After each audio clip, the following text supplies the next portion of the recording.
พระเทพปริยัติเจ้าคณะจังหวัดเชียงใหม่เจ้าอาวาสวัดเจ็ดยอดพระอารามหลวง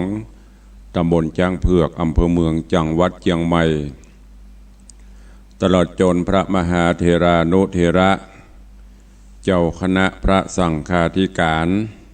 ภิกขุสงฆ์สมณเณรจุตนจุองค์โดยความเคารพขอเจริญสุขเจริญปอนปอออกไม่ออกศรัทธานาบุญสันนิบาตตันเข้าจุหนุ่มเท่าใจยิงขอน้อมต้อนรับทุกท่านเข้าสู่รายการมรดกธรรมกับเมืองทางสถานีวิทยุกระจายเสียงพระพุทธศาสนาแห่งชาติและสังคมคลื่นเพื่อการศึกษาพระพุทธศาสนาและวัฒนธรรมส่งสัญญาณกระจายเสียงจากสถานีห้องส่งวัดฝ่ายหินตำบลสุเทพอำเภอเมืองเชียงใหม่จังหวัดเชียงใหม่ในระบบคลื่นความถี่ FM 104.50 เมกะเฮิรตซ์สถานีวิทยุพระพุทธศาสนาวัดหนองกายตำบลสันปะยางอำเภอแม่แตงจังหวัดเชียงใหม่ส่งสัญญาณกระจายเสียงในระบบคลื่นความถี่ FM 99.75 102.0 และ 89.25 เมกะเฮิรตซ์สถานีวิทยุบริการสาธารณะวิทยุ CM77 วิทยุอินเทอร์เน็ตล้านนาส่งสัญญาณกระจายเสียงในระบบคลื่นความถี่ FM 97.5 เมกะเฮิรตซ์สถานีวิทยุพระพุทธศาสนาจังหวัดเชียงรายส่งสัญญาณกระจายเสียงในระบบคลื่นความถี่ FM 99.50 เมกะเฮิรตซ์และก็มีสถานีวิทยุของอำเภอกัลยาณิวัฒนาวัดจันทร์อำเภอกัลยาณิวัฒนาก็ได้ลิงถ่ายทอดสัญญาณให้ญาติโยมทั้งหลายได้รับฟังกันรายการนี้ดำเนินโดยตุลุงในวังอัตมภาพพระครูวิสิตศิลาภรณ์เจ้าคณะตำบลป่าแดดเจ้าอาวาสวัดวังสิงห์ค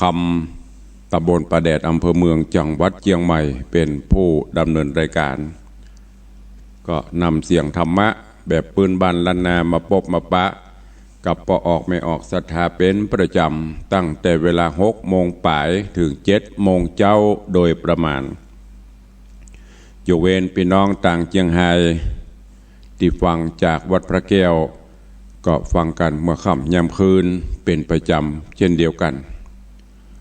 ปะกันวันนี้เวลานี้6 โมงป่ายแล้วเนอะไผ่ยังบัดตื่นไผ่ยังบัดลุกเนอลุกเนอลุกได้แล้วเป่งลึงแล้วถึงเวลาที่จะต้องตื่นขึ้นมาจากที่นอนจากการพักผ่อนเพื่อตีจะได้ปฏิบัติกิจภาระหน้าที่ในรอบวันใหม่ไผ่ยังบัดตื่นก็ตื่นกันได้ลุกกันได้แล้วลูกหลานก็จะต้องไปห่ำไปเฮียนไปฝนพญาปัญญาไปฮับดาบสลีกันใจคือพญาปัญญาก็ขอให้วันนี้เป็นวันแห่งความสุขของทุกท่านกิจการงานใดๆที่ท่านทั้งหลายได้กระทำก็ขอให้มีความสำเร็จผลเนอะแล้วก็ขอเป็นกำลังใจคือกับพี่น้องผู้ประสบภัยอุทกภัยบ่ว่าจะเป็นต่างจังหวัดน่านก็ดีสุโขทัยก็ดีที่ไหนก็ตามเชียงใหม่เฮานี่ก็ตามเนอะที่ได้รับผลกระทบจากพายุลมฟ้าลมฝนซึ่งตามที่เฮาติดตามข่าวสารทางพยากรณ์อากาศก็มีพายุหลายลูก ที่กำลังถาโถมพัดผ่านบางเตื้อก็กระทบโดยตรงบางเตื้อก็อาจจะเป็นห่างมันแต่จะได้กระตามก็ขอให้ทุกท่านได้ใจเปิ้นห้องเนี่ยฝ่าฟันใจสู้ฝ่าฟันปัญหาไปกำเดียวมันก็คงป้นไปตุลุง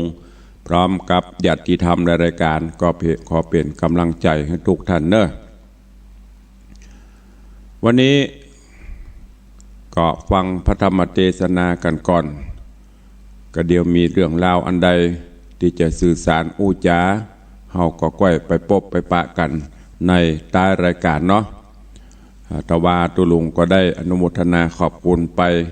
ญาติโยมศรัทธาบางท่านบอกตุลุงคงมาสดเตื้อคงจะเป็นแห้งอยู่นะสดจากเตาตั้งแต่ตะวาแล้วเนอะก็มา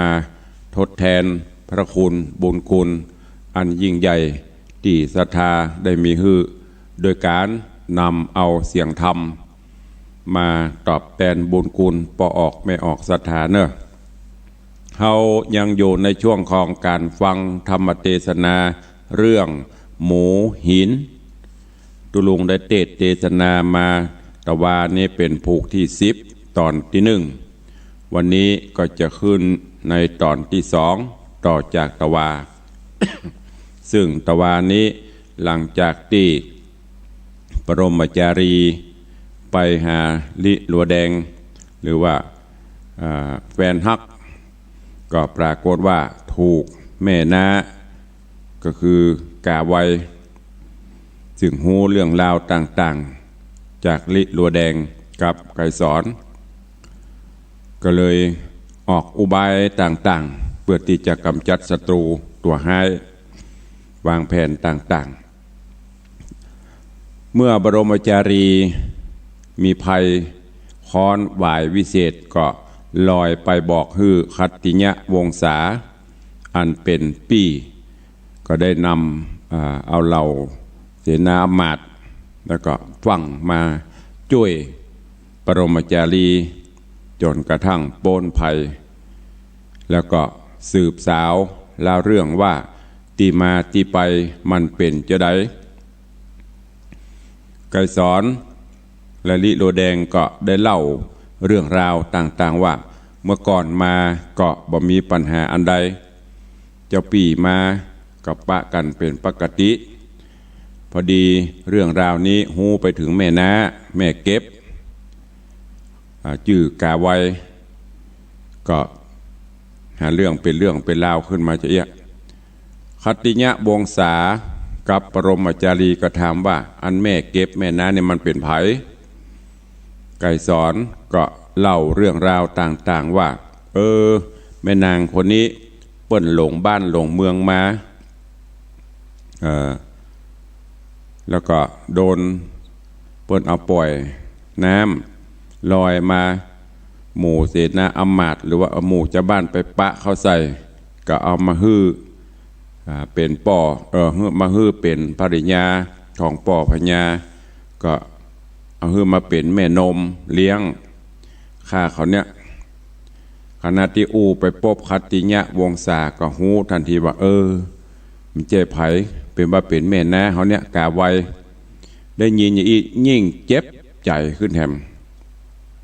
เพราะที่ต้องมาทัดเซพเนจรก็เพราะแม่น้าตัวเนี้ยคือกาไวเนี่ยก็ลงจากปราสาทแล้วกำนันปุ่นไปที่ น้องจุ่ยน้องป่นแล้วก็ปากันไปตีกาไวถึงปราสาทของกาไวหนีไปไหนก็บ่ได้ก็นะให้กะ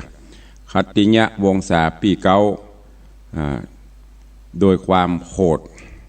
โดยความตีโหดตัวแค้นตัวเข้าไปกับเปียผมจักหลักค้อน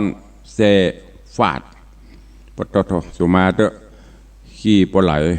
อันนี้ในธรรมเพิ่นบอกว่านะลากลงไปพอไปถึงบันไดถึงแผ่นเงี่ยมแผ่นดินที่ไหนได้แผ่นดินโอ๊ตไปได้ก็สรุปหรือว่าสูบเอานาง ปุ่นลกไตในปืนปัตตภีพื้นแผ่นดินปุ่นอันนี้ตะวามาถึงตัดที่นี่เวลาตะวาตุลุงก็เลยหยุดไว้ตึกนี้แล้วก็ได้อู้ได้จ๋ากับญาติโยมศรัทธาเจ้านี้วันนี้ก็มาฟังกันต่อว่าเรื่องราวของหมู่หินจะเป็นจะไดเนอะเจิญสาธุชนญาติโยมทุกท่านได้ติดตามรับฟังพระสัทธรรมเทศนาปืนเมืองเหนือเรื่องหมูหินในภูกที่10ตอนที่2ณโอกาสบัดนี้ นะโมตัสสะภะคะวะโตอะระหะโตสัมมาสัมพุทธัสสะสาธุโวฟังลาโสตุจนะสัพปุริสะตังหลาย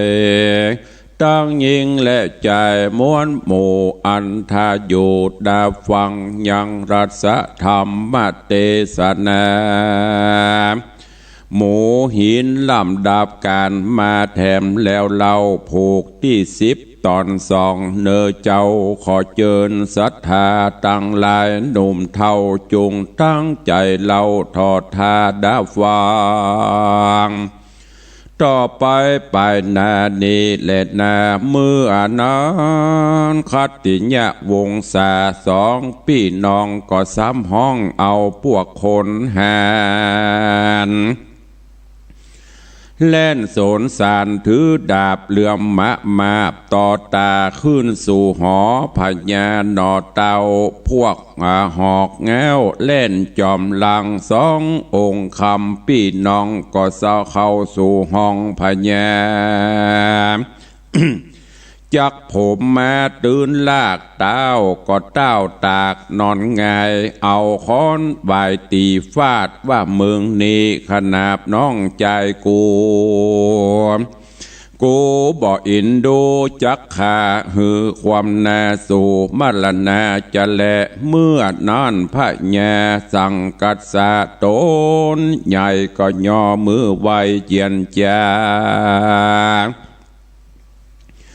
ว่าขอโปงโตสาโตดขาอย่าหือความนาสู่มาลนาข้าจักยกปลาเมืองใหญ่กับนางดอกไม้ไก่ซอนเฮือพระผู้ถอนหนอเต้าได้ภาพดาวสะเวยเมืองจะแลนาว่าอันจูใจใจก็มีแลอันว่าเจ้าคัตติญะวงศาก็อนุญาตบอกค่าขาดยังเต้าที่ราชราชามือเอื้อนานพระญาสั่งกัสนกรโตนยศใหญ่ก็จริงแต่งใจเศษนาหือโตกแต่งดายังโพจะนาอาหาร เหลือแหล่มาฮือแก่สองใจตั้งเศษนาลายมวลหมู่ทุกผู้หากยินดีเต้าก็ฮือตีนันตะเพลีปกเป่าฮือหูข่าวตั้งเมืองคนนั้นเนืองสอดเลน6ดิดเต้นไปมาคนไหลมาจูผู้เขาหากหูเสียงกันได้3 วันมาฮอดแล้วเต้านอแก้วสั่งกัสนกรกองอาภิเษกนางกายสอนดอกไม้กับเจ้าหนอไทยปรมจาลีตนบุญมีใหญ่กว้างหือได้เป็นเจ้าจ้างภาพปลาก็มิงหันแลนาอันว่าเจ้าคัตติญะวงศาตนปีก็มีใจกรี้โจมบานอยู่สำราญในห้องประเทศต้องสั่งกัสนกร พระภูธรปี้เจ้าก็ลาน้องเนาและพญาก็เอาเสนาปิกปอกออกจากสังกัสนกรลำดับคราวนอนย่างจอดต่อเตารอดมัตตราชปุรีก็มิหันและนาตาหาโตโห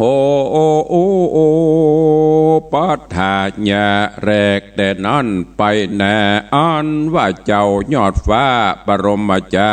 รีอยู่กับเตวีดอกไม้นับว่าได้3 ปีบ่มีภัยถูกต้องบ่เดือดร้อนโศกาอันว่าพระญาตนป้อก็มากึดต่อกำหลังว่า2 องค์คำพี่น้องเอาค้อนฟาดตีมันเต้าก็จังลูกเคยใหม่คือเจ้าหนอไทยปรมจารียังมีบ้านหนึ่งใส่เต้าตนใหญ่ปิตาก็เรียกเสนามาเฝ้าแล้วใครเล่าเจียนจาว่าแต่หลังมาเมื่อก่อน2 น้อยอ่อนดิตีกูกำหัวกูตื่นลากกูนี้หากรอตายปูนดีไอไพร่ฟ้ากันกูบ่ได้คาหื้อมันตายเตียงบอกหายเครื่องโคดแต่เล็ดนาตีนันนางตา4 คนใจได้ยินเต้าไทยเจียนจาก็ลักลีลาไปสู่ยังที่อยู่นางไก่สอนกับพระภูธรนอแก้วขาบไว้แล้วไข่จ้าว่าข้าแด่มหาราชเจ้าโดนนั่งเกล่าประจาบานี้นาพญาตนป้อมากืดต่อกำลังว่า2 องค์คำพี่น้องเอาค้อนฟาดบุบตีโตนเต้ามีโคดใหญ่ขอดกำไว้ลวงลายว่าจักฆ่าหื้อตายเหมียนจาดขอเต้าทีลาดยาละสาเดตนาเมื่อนานโพธิสัตว์เจ้ากับนางนอดเนาเตวีก็ยินดีขนาดเอาคำ10 บาทปั่นไปแหวนคำใส่วงใหญ่เสื้อผ้าใหม่พื้นดี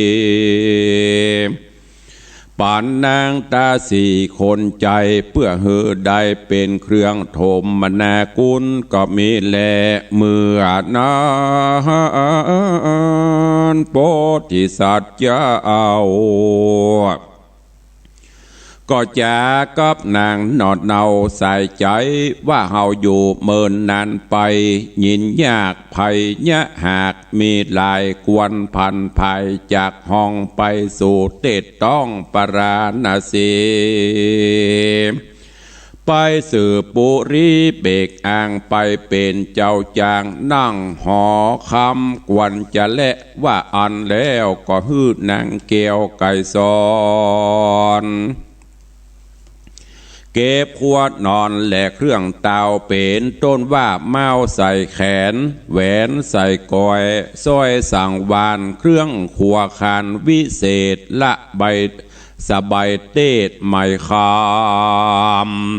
แล้วก็หยอบมือตำใส่กราวไว้เต้ไปเจ้าหักษาหอ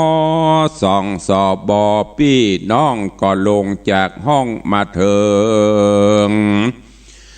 ยังหมูอุ้มนางบุญจูขึ้นขี่แล้วกล่าวจี้ไข่จ้าว่าโดราหมูหินเป็นเจ้าจุงก้อยไต่เต่าบินไปเฮือแวดเวียงใจ3 หอบแล้วจริงจักออกเตอะเนอว่าอันแล้วโตนเกี้ยวก็เอาค้อนวายมาฟาดทวนขนาด3 กำหินก็กลายเป็นหมูดำบินกว่าเสียงดังฟ้าดังคนดังเมืองแงนพอออกปากล่อเจียนจา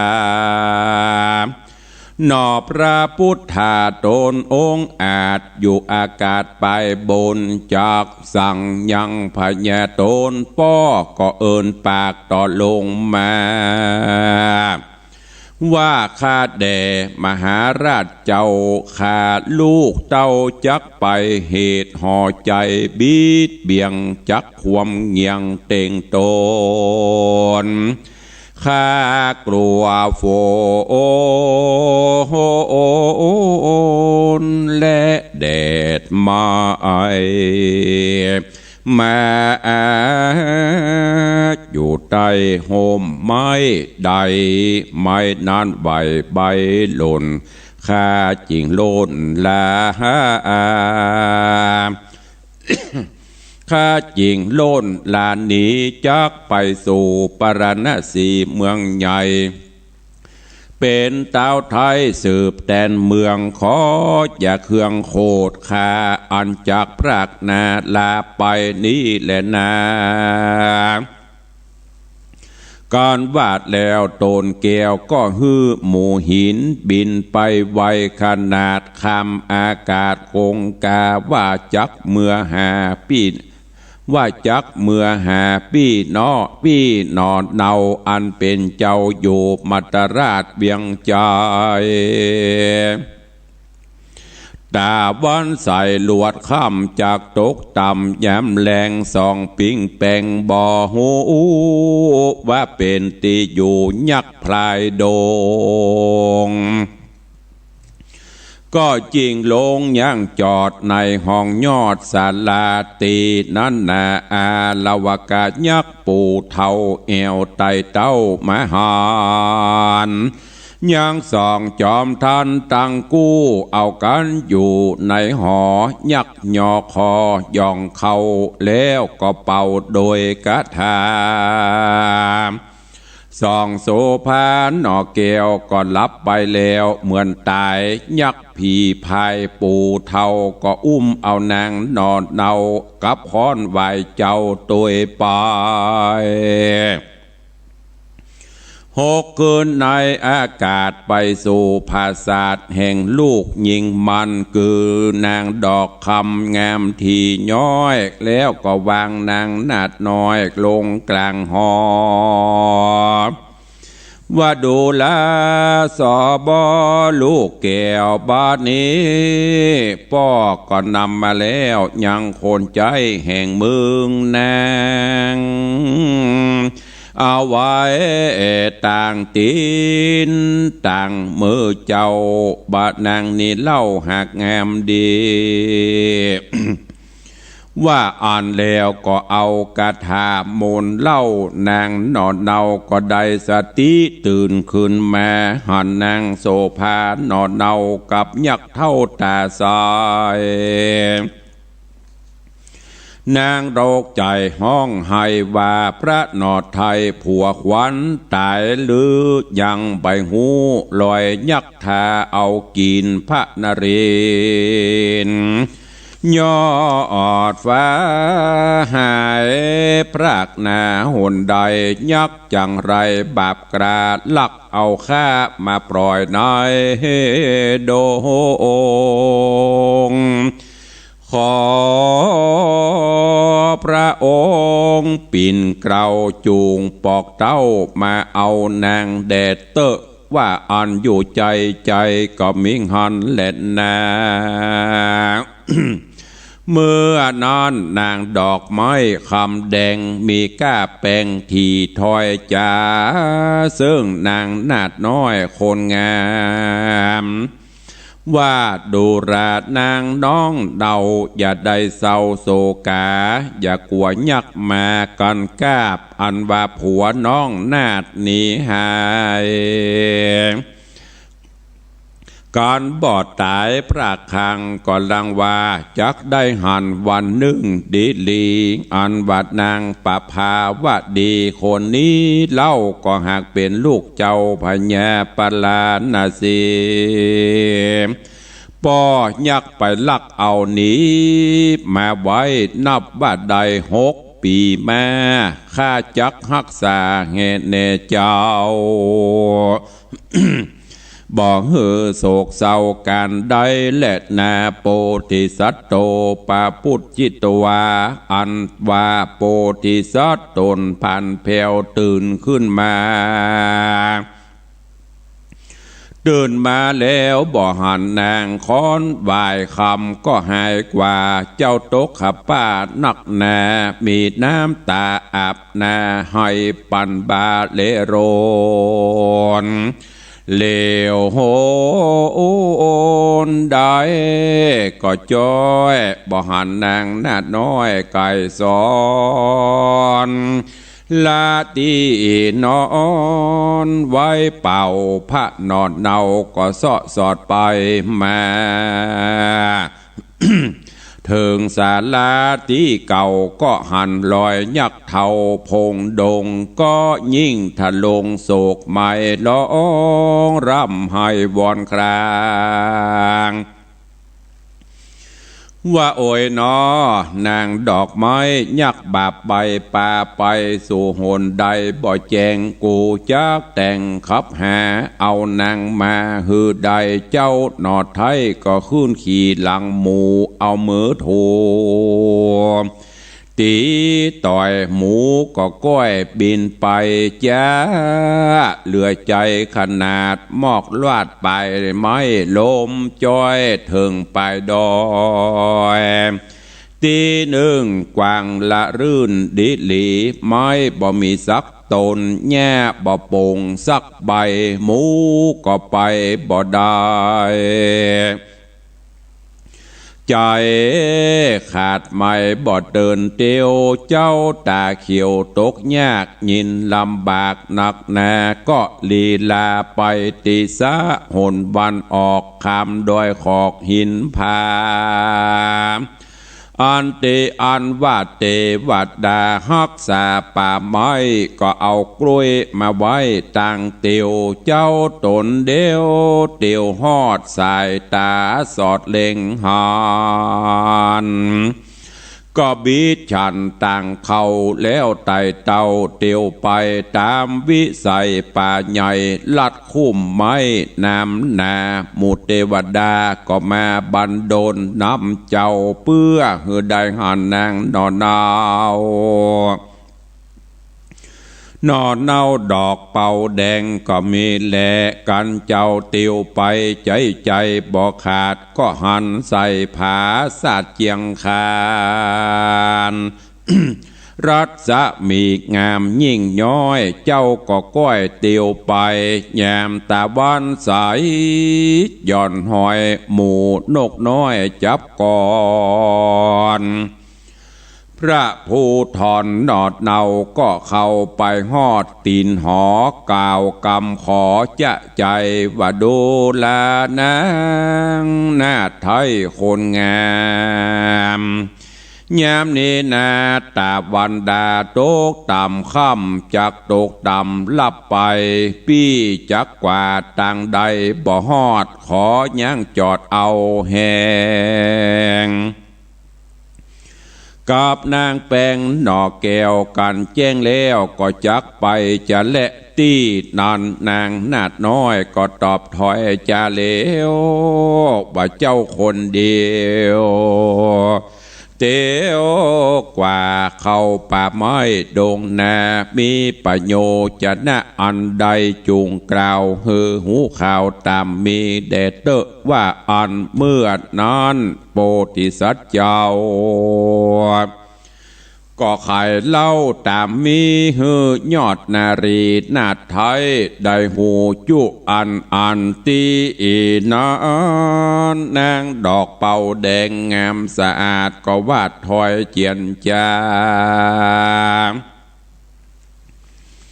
ว่าข้าแด่ปี้เป็นเจ้าข้าน้องเน่าอยู่คนเดียวมีใจเตียวใจเดียวมาอยู่มีใจเตียวมาอยู่ไกลแม่นคนใบก็เตียนขวานคนดีหานก็ซ้ำให้ขอจูงย้ายคดหนีไปนอนกับราศีป้อคาอันอยู่ทาภาวนา ที่ศาลาบุญเตอว่าอ่อนเมื่อนอนนอโปธิญาณก็ตอบกำงามหนุนางหนุ่มน้อยว่าดูลานางยอดซอยโคนงามพี่บอกเกยนอนอารามกับตุเจ้ากัวต้านเราเตียนขวัญว่ามันเป็นคนกินขี้ซากปีนี้หากยินละอายเต้เลนาตีนนางก็ไหวใจนางก็สั่นอกเต้นลั่นโด่งดังแหง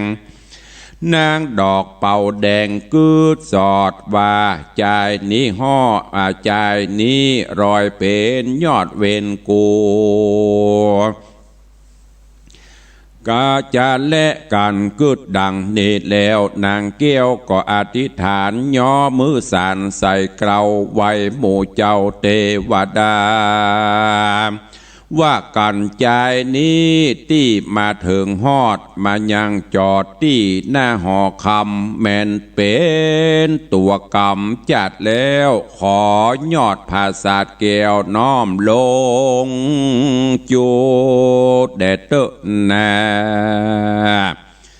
ก้อนนางอธิษฐานดังนี้แล้วยอดภาษาแก้วก็น้อมลงมาหับเอากษัตราธิราชเข้าสู่ภาษาหอคำก็มีแลการถึงวันลุนรุ่งเจ้าสองนอดเนาบุญมีก็เข้าไปหาปอละสีปอดไทยนบขาบใบเจียนจาว่าคาแด่พระราศีป้อเจ้าข้าลูกเต้าขอสู่มาขอป้ออย่าโกธาเครื่องโคดจุงงดโตดแก่สองลาเด็ดเตอว่าอันตี้นั่นพระราศี โตนป้อก็พิจารณาต่อไปหลังก็หูว่าสององค์คำนอไทยเขาได้ห่วมสร้างต่างตานนาบุญขานน้ำรอดจริงได้จอดถึงกันพระราศีก็ปั่นปอนฮือแก่เจ้าสองนอนเนาก็ฮับปอนงามก็มีวันนั้นแลนะเนติตังขีญาสังวันนาวิเศษจาห้องเหตุธรรมเทศนาเรื่องหมูหินผูกทวนที่10ก็บังโกมสมเรศสะเดช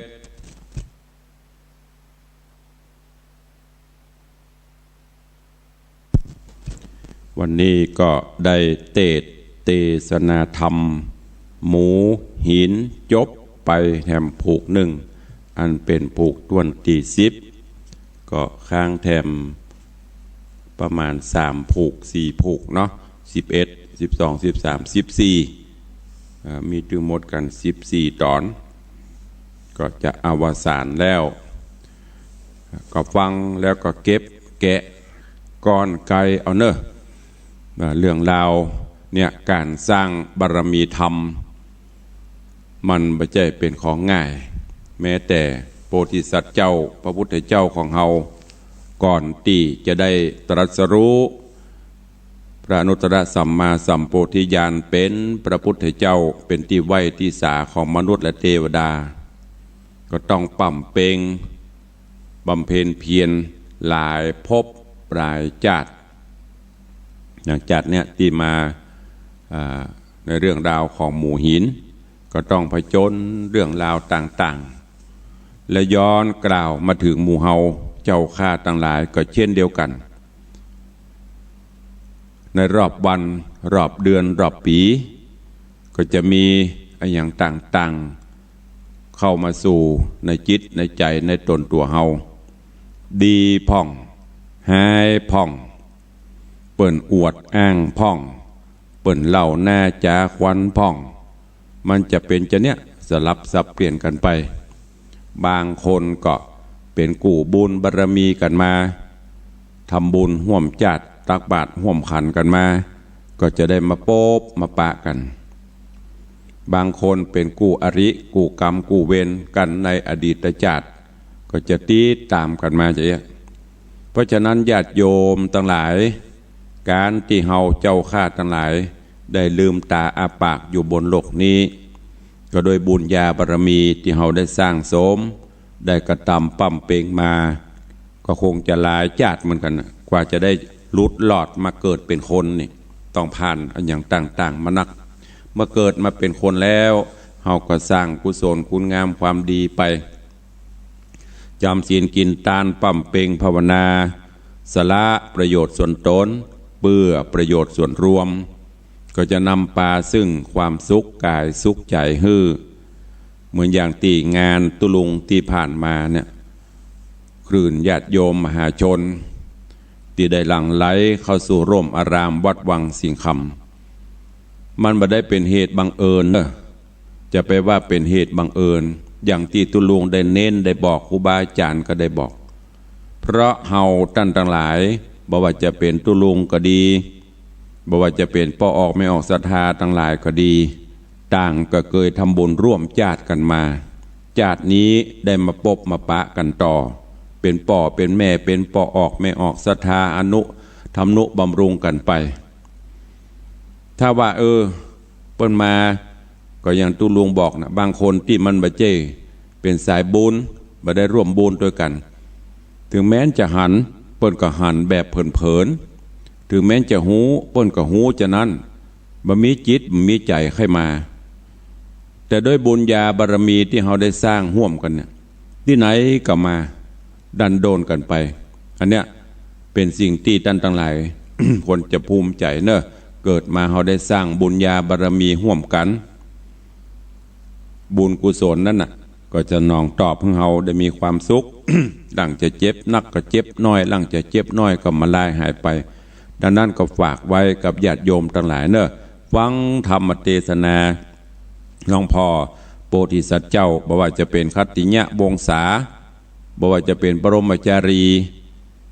วันกำเดียวก็ดีกันเดียวก็ให้มันจะสลับซับเปลี่ยนกันไปกำลังจะมีความสุขกรรมเอาล่ะก็เดี๋ยวเรื่องนั้นเข้ามาแหมแกอันนี้ปนไปเอาเรื่องนั้นเข้ามาแหมเฮาท่านทั้งหลายก็จะวันอย่างที่ปนบาอย่างที่ตุลุงเคยเล่าเคยบอกเคยเทศโลกกระทำ8มีสปะสปันเนี่ยจะได้จึงให้เรามีความสุขได้ก็ต้องอาศัยหลักศีลหลักธรรมคำสอนขององค์สมเด็จพระสัมมาสัมพุทธเจ้ามาประพฤติปฏิบัติเนอะก็ฝากไว้กับญาติโยมทั้งหลายเข้าสู่หมดได้รายการวันนี้เหลือเวลาแถมน้อยก็จะโมดลงจะโปนไปแหมแล้วเนาะเวลาวาลีมิได้มีจะคอยใครเรือมีและรถไฟก็แล่นไปตามเวลาของเปิ้น จะไปมัวโอเอลังเลไม่ได้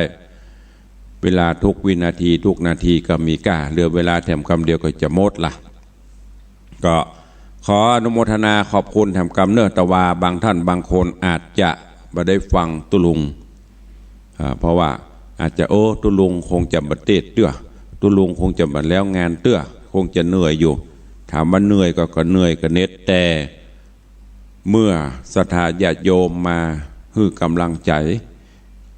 ก็มีจิตมีใจมีกำลังใจคืนหอดคือเติงถึงบุญคุณอันยิ่งใหญ่ของญาติโยมศรัทธาที่เปิ้นมีต่อเฮาอย่างที่ไปตะเกียอุตส่าห์ดันโดนจากบ้านจากจองมาห่วมกินห่วมตานเฮาก็มีแค่เสียงธรรมเนี่ยที่จะสนองที่จะทดแทนบุญคุณแล้วก็แผ่เมตตาจิตบุญกุศลให้ญาติโยมศรัทธาเนอะขอขอบคุณ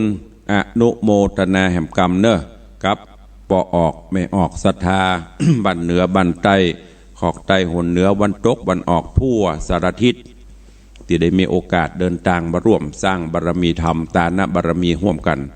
ในวันทำบุญอายุวัฒนะมงคลครบรอบวันเกิดตุลุงและร่วมพิธีสร้างหล่อพระเจ้าทองคำก็ปีนี้ก็อย่างที่ได้บอกไปตะวาญาติธรรมญาติโยมหลายบ้านหลายจองทะทังหลังไหลเต็มวัดเกือบจะกูซอกกูมุมกูตีกูเฮงเก้าอี้ก็จนป้อมปอจะนั่งกัน กันเนี่ยก็ขอขอบคุณ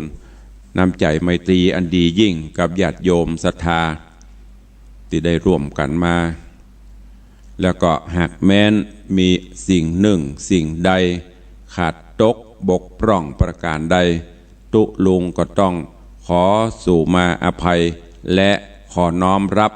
ความผิดพลาดนั้นๆแต่เพียงผู้เดียวอันไหนที่มันบดีมาเตอะตุลุงฮับที่มันบกพร่องไปส่วนที่เป็นสิ่งที่ดีที่งามก็ขอมอบให้กับญาติโยมศรัทธาเนอะทราบข่าวบอกว่าจะเป็นเรื่องของโฮงตาลญาติโยมหลายท่านหลายคนเอาโฮงตาลมาโยมก็รายงานอาจจะมีกระทบกระทั่งกันสักเล็กน้อยคนเฮามานานาจิตังก็บ่ต้องไปเครียดไปกึดอย่างเนอะอาจจะมีเฮากึดว่ามาเอาบุญมาร่วมบุญกับตุลุงเรื่องอื่นๆเก็บบ่ต้องเอามาคิดบ่ต้องเอามาเครียดอย่างเนอะบ่ต้องไปอัน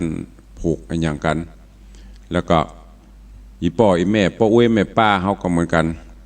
ตอนที่เข้ารับศีลรับปอนตุลุงไม่ได้มีเจตนาอันอื่นเนอะส่วนมากก็จะเป็นเยอะๆกูแต่ผ่องเล่นผ่องก็เล่นกับพอออกไม่ออกศรัทธาเซียวกันไปป่องอย่างไปที่มาวันงานนั่นดึงลุกดึงนั่งลุกจัดระเบียบเพื่อคือความเป็นระเบียบเรียบร้อยเกิดขึ้นในที่นั้นๆบางเตื้อก็ผู้เฒ่าผู้แก่นั่งตั้งแน่เนาะตั้งหลังเบียดเข้ามาจะเยี่ยมกันจะเหยียบกันก็ต้องลุกจากที่นั่งปั่นปอนจัดระเบียบก็แม่นมันเข้าหายากก็อู้ม่วนอู้เล่นอู้กันนัวไข้หัวกันบางเตื้อเปิ้นกำลังกำซองมาแหละเอาซองมาซองมาไอ้คนที่เปิ้นบ่เคยมาโหตู้เจ้าเนี่ยห้องเอาซองเนี่ยคือเป็นหยอกล้อเย้าแย่เล่นกับปอออกมาแสดงเป็นวันแห่งความสุขเป็นวันม่วนศรัทธาติวก็หูนิสัยใจคอเปิ้นก็โอ้ตุลุงอุ้มม่วนตลกครบขันบ่ถือเนื้อบ่ถือตัวเป็นได้หมดอย่างตุลุงบอกนะพิธีกรก็เป็นได้โคศกก็ได้พันลงก็ได้เป็นได้สปะบ่ได้ซีเรียสอะไรอย่างดีใจบางเตื้อก็จะบ่ลืมตัวอย่างวันงานเนี่ยโอ้มันหลาย จะขอบคุณศรัทธากับป้อมเดี๋ยวขอบคุณปั่นปอนฮับแขกมันรับภาระหนักอันนี้ก็ฝากไว้เนอะใครจะอู้ใครจะจ๋าจะเอ่ยอย่างกับตุลุงเข้ามาได้เนอะเวลานี้เวลาก็เดินไปเรื่อยๆ0817836540โทรศัพท์เข้ามาห่วมกันได้อยู่ที่ไหนวันนั้นไขมาพ่องบรรยากาศเป็นจะได้พ่องเอามาเล่ากันเนอะเล่าสู่กันฟังได้ในตารายการตุลุงต้องอนุโมทนากับทุกท่านทำกรรมสายแรกวันนี้มาจากที่ไหนเจริญปอนว่าสาธพระครูแต่ว่าก็ไม่ได้อธิฟังประจำอ้าวปลาแปรเนอะโอ้เป็นก็ข้ามเป็นโอ้ดาบุญแตะในวัดเปิ่นโหนบัตกแล้วก็มาหาที่โหนตังขโมสังโฆทำพระครูน้าโมโผนู้เป็นบุญญาธิการแตะม่วนแผ่บ้านกี่โมง6 โมงฝ่ายโอ้มาจนคุ้มเนาะเจ้าดีท่านพระครูกำนี้อิ่มอกอิ่มใจปรกว่าเสียงอิ่มบุญได้มาหารในวังแล้วเนาะเจ้าโอ้ไปหลายเจ้าแล้วลูกท่านพระครูปีแล้วก็ไปปีหน้าก็มาแฮมเจ้าปีหน้าไปนะท่านพระครูโอ้ขอท่านพระครูเป็นตูนเป็นองค์ไปตลอดจนเน้นเนอกุมเจนเนอกลุ่มเจนเนาะไม่ต้องไปไหนเนาะหาปูนเอากุมเจนนะขอบุญผ้าเหลืองพระเชี่ยงประจำเนอหาปูนปัตเตอร์กอบไว้บ่แก่ท่านก้าขอบคุณนะแม่เนอไหว้สาเจ้าขอไหว้สาเนอจากป้าแป๋โยมแม่เปิ้นมาห่วมกินห่วมตาลตัวปีกแผ่บ้าน6 โมงแผ่บ้านยังบ่ตานแผ่วดีฝนไล่ตัวไม่ใช่ฝนไล่ฝนบุญฝนทิพย์ชโลมจิตใจขอบคุณเนอะโอ้ป้าแป๋นั้นมันจะใกล้ๆนะป่าดอยพุ่นนะเปิ้นก็อุตส่าห์มาอันที่ประทับใจแหมท่านไม่ใช่ว่าคนอื่นบ่ประทับใจนะอันนี้เป็นพิเศษป่นปนานประเสริฐ อย่างก็นาน้อยเมืองน่านพุ่นน่ะมันใจใกล้ๆเหมือนกันปุ่นก็ดันโดนมาห่วมปุ่นมารายงานตัวมาแล้วเนอเนี่ยป้อนานประเสริฐจากนานน้อย แล้วก็ป่ออย่างคนก็ลืมชื่อจุมาจากเบียงปะเป้าแฟนคลับรายการก็มาโอ้หลายตี้หลายตังม่วนอกม่วนใจตุลุงว่าจะทาก็ม่วนเจริญปอนฮัลโหลไปตาเจ้าว่าจะได้แม่เดือนด่วนวิธีใจไม่ได้ไปโฟนึงครับไปงานนครสวรรค์ครับไผ่ไม่ด่วนก็ไผ่เนี่ยไม่ด่วนอย่างเสียงอย่างสาวเสียงตาไปนะแม่ก็ว่าขอฟ้าอากาศท่านธรรมเจ้าอีเนาะโอ้สุดมากอีเนาะเพิ่นลืมลูกลืมหลานกะบ่ลืมไปเนี่ยนครสวรรค์เขาเข้า18ต้องไปมันสุดท้ายของเพิ่นเนาะวัดตรงจุดคำนี้มันมาปล่อยแล้วท่านเนาะดีละเป็นอย่างนี้ต้องขอกราบลานะครับเนาะนะแต่ตัวบุญรักษามันก็เนอแม่เนอเจริญพรเจ้าสุขภาพสมบูรณ์แข็งแรงเนอสาธุขอบคุณโยมแม่บุญด่วนปีนี้เพิ่มได้มาฟ้อนกับเบี้ยเปิ้นไปแหมงานเจริญพรไหว้สาครับท่านพระครูจากแม่ออนครับผมวันนั้นไปได้อู้กันดีมารายงานตัวก็ครับไปกะครับมาโปรแรงมาให้บ้านฝนก็ตกตักๆมาแม่ออนนี่นะสาธุขอบคุณอนุโมทนาบุญตัวกันเด้อมันกำตกนะมาให้บ้านที่มันตกฮะนี่เปิ้นสื่อสารกับเทวดาหูเรื่องหรอครับผมกูปีจะบอกข้างบนอย่าไปตกเด้อเน้อฮะสาธุขอบคุณนักๆเด้อครับผมโยมจากแม่ออนเปิ้นก็มาห่วมขอบคุณหลายๆเน้อหากมีอันใดขัดตกบกพร่องประการหนึ่งประการใดอย่างที่ได้บอกไปข้าพเจ้าขอรับผิดชอบแต่เพียงผู้เดียวอันไหนที่ดีๆมอบคือหมดเนอะบุญใดกุศลใดที่ท่านทั้งหลายปรารถนามอบคือหมดคนมืดฟ้ามัวดินบนนั้นนะตุลุงก็ว่าปีนี้โควิดโคมาหลายเนาะก็เลยเอาหมอกมาให้บดีเตรียมมาให้บดีปดโทที่ไหนได้เก้าอี้ก็ขนมาป้อมโปะบวาดบวายบ่ได้นิสกรรมหรอปกติเตรียมเจ้าหน้าที่อสม.สาธารณสุขวัดไข้วัดอย่างไม่ได้วัดได้วดไปวัดจะได้หน่อยไหลไข้โลอัมบวัดบวดแล้วกับเมื่อตัวกับคือหมู่นี่อันนี้อูเล่นบ่ได้มียังคุณพระคุณเจ้าสิ่งศักดิ์สิทธิ์เปิ่นปกปักรักษาเฮาใครจะอู้ตัวลงแหมเนอฟังที่ไหนต่างใดเข้ามายามเจ้าวันนี้วันนั้นตัดที่อยู่ทางบ้านก็ฟังสัญญาณถ่ายทอดจากวัดฝ่ายหินจากคลื่นสีขาวปนลิงกันไปจากวัดหนองกายได้ยินกันตัวบ้านตัวเมืองต่างก็ชื่นชมยินดีอยู่บ้านก็ได้ฟังมาละหันเด็กหญิงจันคำแสงบุญฮัลโหลแม่ฟังอยู่ในท่านวันนั้นโอ้แม่ฟังจนจบมาลังนั่งให้เด้อเพิ่นกะให้จ้ะเดี๋ยวว่าให้ใจดีใจบ้านด้วยเนาะเดี๋ยวแม่ไม่ได้ไปแม่ก็หอมซองเปิ่นไปแล้วเนอได้ละนานเอามาฮื้อแล้วเนอเจ้าบุญฮัก2 เดือนวันเกิดท่านน่ะกะเป็นยังหอมไปแล้วหอมเปิ่นไปแล้วสาธุบุญรักษาเหมือนกันอันที่ฐานจิตบุญญาบารมีอยู่ดีมีสุขเนอะอุยมอนเนอะได้ได้จ่าได้เล่นกันไปก็ไปโคตรไปเกียดเนอะเล่นกันไปแต่พ่องเล่นพ่องตุลุงตัวอย่างวันก็ฮะแม่จังว่าสอบท่านเลยเล่นกันเอายังมีเอาไข่หัวกันม่วนจ้ะนั่นน่ะอายุจะได้ยืน10,000 ปีมันมาเครียดกับมันเนาะเบาแล้วเป็นหมื่นเป็นแสนขอบคุณนะโอ้ยมอนเนอร์ได้กินได้ทานทั้งวันก็เอาละเจ้าดีละบุญกรรมบุญจูบุญรักษาสุขภาพแข็งแรงเนอเจ้าท่านก็เหมือนกันเนอรักษาบรรนักมนาขอแก่แล้วอุ้ยสัก30 ปีก็เอาละแล้วจะแก่เนี่ยนั่นกันกล้าท่านเลยก็น่ะคือมันแข็งแรงตัวเนอะแก่แล้วแข็งแรงนะมันจะแก่แล้วนอนแทบเบาเนอะอันนั้นแหละแต่แม่กระติ้วไปไหนได้แล้วแต่แม่ไปไก่เป็นไปแม่กลัวก็ยังดีละได้ไปหันไปนี่ได้อยู่เนาะเตียวตำบ้านตำจองเป็นลมโพลมใส่ลูกหลานเนอะ แล้วเนี่ยการยังก็ได้อยู่สาธุสาธุยาโลกโกงยังก็ได้อยู่จะไปเนี่ยย่างไงพ่องจะไปปเลิดเจิดจัดพักผ่อนเอาเนอะนอนกับใครที่ไปไหนกลัวพเลิดนั่นน่ะเอาละอยู่ดีมีสุขบุญรักษาโอ้ยมอนเนอร์สาธุสาธุ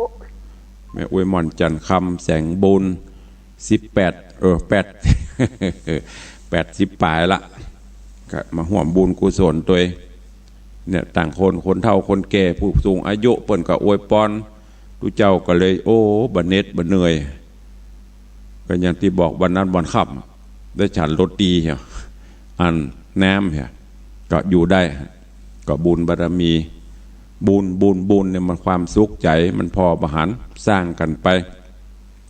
ส่วนรายชื่อรายนามญาติโยมที่ได้มาให้มาหอมเนอะตุลุงจะฮื้อละอ่อนพิมพ์แล้วเขาก็ก้อยเอามาทยอยประกาศวันหนึ่งสัก4-50 ลายหมูมันตอนนี้ยังไม่ได้เรียบเรียงยังไม่ได้พิมพ์เตื้อครั้นจะประกาศคนนี้กูก็ไปหอมกูยังไม่ได้ยินชื่อกูอีหมะ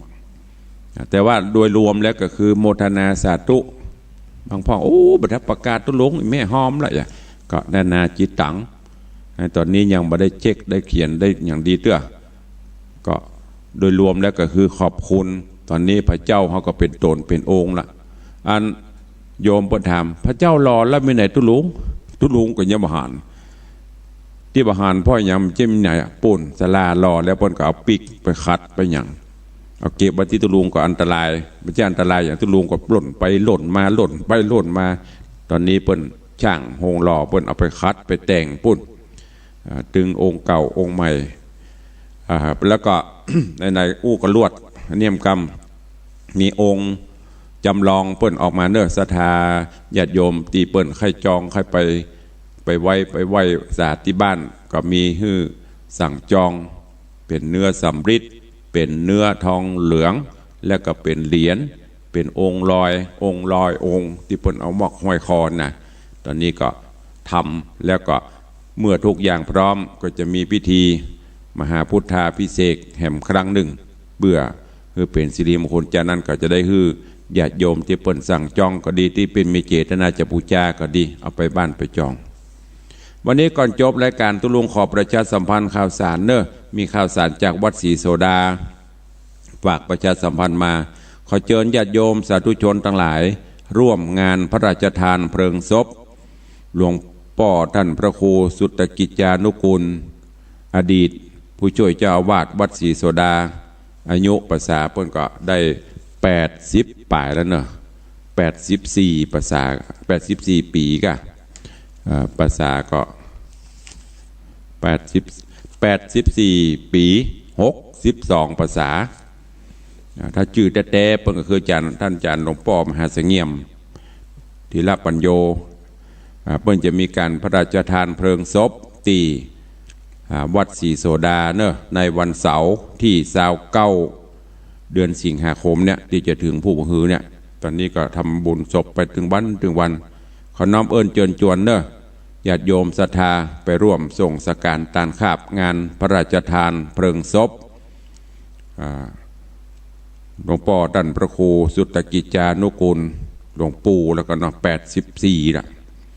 พระครูสุตกิจจานุกูลอาจารย์มหาเสงี่ยมธีรปัญโยอดีตผู้ช่วยเจ้าอาวาสวัดศรีโสดาอายุ84 ปีภาษา62ไปห่วมกินห่วมตานห่วมส่งสการตานคาบด้วยกันเนอะใครมีโฮงตานจะไปตั้งโฮงตานก็ไปได้วัดศรีโสดาอยู่ไหนมันต้องบอกเนาะหูจักเขาจะขึ้นดอยสุเทพผ่านหลังลานอนุสาวรีย์ครูบาเจ้าศรีวิจัยนะเชิงดอยห้วยแก้วนั่นเนอะไปร่วมโมทนาบุญด้วยกันแล้วก็วันนี้ที่วัดลังกาก็จะมีพิธีศพของท่านพระครูวิสิตสารคุณอดีตเจ้าอาวาสวัดลังกานี่ก็70 ป่ายได้มรณภาพลงโอ้ก็ครูบาอาจารย์ไปกับโลที่วัดสันขยอมสันทรายน้อยก็หลวงพ่อท่านพระครูโอภาสวิหารกิจ อดีตรองเจ้าคณะอำเภอสันทรายอดีตเจ้าวาดวัดสันขยอมเนี่ย ตายป๊บนะเป็นอดีตละถ้ายังหายใจขแบบนี่เป็นปัจจุบันอยู่บุกองตายป๊บอดีตทันที ก็เปิ้นยำบำเพ็ญกุศลจะปิดศพวันใดในตุลุงก็ยังได้ไปห่วมเปิ้นก็เคารพนับถือเปิ้นมีอย่างเปิ้นก็บละงานนี่ก็นิมนต์เปิ้นแต่เปิ้นมาได้ละเปิ้นปีก่อนก็ว่าเสร็จงานก็ไปกราบไปไหว้ศพเปิ้นก็ขอแจ้งให้ทุกท่านได้รับทราบตัวเนอะเอาละเนาะวันนี้เวลาหมดเวลาขอนำรายการจากไปก่อนเนอะอยู่ดีมีสุขเหมือนกันจุตนจุองจุผู้จุโคนเนอะจัตตารโอธรรมาวัตันติอายุวันโนสุขังพะลัง